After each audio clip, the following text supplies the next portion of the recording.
खुलुमबाय गोजोन फुंबिलि बयनिसिमबो नोंथांमोनखौ आंनि चेनेलाव गासैखौबो बरायनाय बावहरग्रोनाय थाबाय। आसा खालामो नोंथांमोना खौरांखौ नायनानै मोजां मोनगोन। बावैसो सान सिगां बिपिएफनि दैदेनगिरि प्रहलाद ब्रह्मआ इउपिपिएल दोलोनि दैदेनगिरिफोरा हाफात्तानि मुङै 17 लाख रां जादों बुंनायनि सायाव गोख्रों अजद दैखांदों नन के काहिमता ओनसोलनि रायजो राजाफ्रा। बिथांमोना फोरमायथिनाय बादिब्ला चिरांनि बिजनी फानबारि नन के काहितमा ओनसोलनि 857 नखरफोर थानाय हाया 1967 मायथाइनिफ्राय 2008 मायथाइसिम रेभिनिउ जानानै दंखायोमोन। नाथाय थांनाय 2008 मायथाइया बिपिएफ खुंथाय सोरखार दानाय लोगो लोगो मनके कहितमा ओनसोलनि गासै हाखौ मानास माहारियारि पार्कआव सोसननानै गालांदों, जायनि जाहोनाव मानास माहारियारि पार्कनिफ्राय उदां खालामफिननांगौआ गोब्राब जानानै दङ। आरो बिपिएफ सोरखारनि समावनो बे हानि जेंनाखौ सोरजिनानै बिपिएफनि सुबुङा इउपिपिएलनि सुबुंफोरखौ रां खांनानै जादों होननानै माबोरै बुंनो हाखो होननानै सोंखारिदों।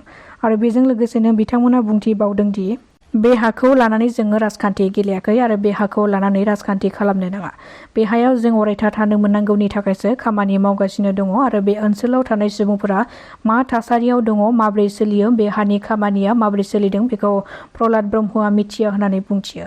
प्रहलाद ब्रह्मआ बे बुंनायनि सायाव थाबैनो निमाहा बिनो नांगौ, नङाब्ला रायजो राजाफ्रा बिथांखौ केस होनाय जागोन होननानै बुंथियो। हाग्रानि मैदेरजों बर' सुबुंफोरा बुथारजाबाय थानाय खौरांखौ जों खोनानो मोनबाय थायो। बेबादिनो तामुलपुर जिल्ला कुमारिघाटा हाग्रा बिफाननि सिङाव थानाय बगाजुलि सोमलिगुरि गामिनि रनजित ब्रह्मआ हाग्रानि मैदेरजों गाग्लोबजानानै अबथिरायै जिउ खोमानो गोनां जायो। सुलुंनिफ्राय मिथिनो हानाय बादिब्ला रनजित ब्रह्मआ साखाथिनि हाजो सेराव बन लायनो थाखाय थांदोंमोन, नाथाय दुखुनांथाव बे बन लायनो थांनायावनो हरखाब हाग्रानि मैदेरजों मोगा-मोगि जानानै मैदेरा रनजित बसुमतारिनि सायाव गाग्लोबो। जोखोम जानाय रनजित बसुमतारिखौ फाहामथायनि थाखाय कुमारिघाटानि देहा फाहामसालियाव लांदोंमोनब्लाबो नाथाय डक्टरा उनाव थैबाय होननानै फोसावो। बर' हारिमुनि दोरोङारि मोसानाय दामनाय देनायखौ गोजौआव लांनायनि थाखाय आसाम सोरखारा क'क्राझार जिल्लानि रामफलबिलनि हारिमु सिबियारि बारलाम्फा नार्जारिनो आसाम गौरव बान्थानि थाखाय सायख'जानाया थारैनो गोजोनथाव खौरां। मैया बारलाम्फा नार्जारि बिथांखौ रामफलबिल लोखोना बारियाव गावनि थाग्रा न'आव थांनानै मिरु आरो क'क्राझार जिल्ला दुलाराय बर' हारिमु आफादा बरायहैदों। आसाम सोरखारा बारलाम्फा नार्जारिखौ आसाम गौरव बान्थानि थाखाय सायख'नायनि थाखाय आसामनि गिबि मन्त्रि डक्टर हिमन्त बिश्व शर्मा बिथांखौ साबायखर बावदों। बारलाम्फा नार्जारि बिथाङा मैया 9 मार्चआव खैराबारि महिरं फावथिनासालियाव इउपिपिएल दोलोनि मोनसे गेदेरथार जयनिं हाबाफारि जानानै थाङो। मैया जानानै थांनाय बे जयनिं हाबाफारियावनो उदालगुरि जिल्ला एबसुनि लोगो आफादगिरि धरणी बर' बिथाङा इउपिपिएल राजखान्थि हान्जायाव गासै 500निबो बांसिन एबसुनि सोद्रोमाफोरखौ लानानै इउपिपिएल दोलोआव जयेन जाबाय। मैयानि बे जयनिं हाबाफारियाव मावफुं सोद्रोमा प्रमद बर' बिथाङाबो बाहागो लानायखौ नुनो मोननाय जादों।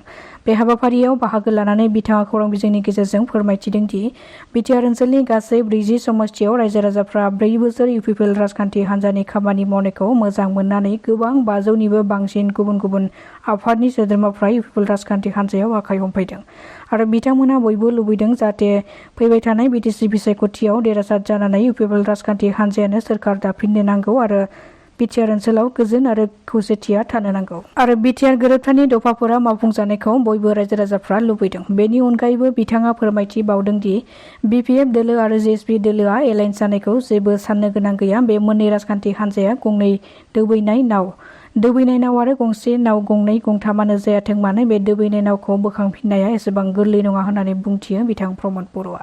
मोनसे समाव बर' हारिनि थाखाय आखायाव हाथियार लानानै 34 बोसोर सोमावसारबोनाय एनडिएफबिनि गिबि गायसनगिरि रनजन दैमारि बिथांखौ हस्पिटालाव लाबोनायखौ नुनो मोन्दों।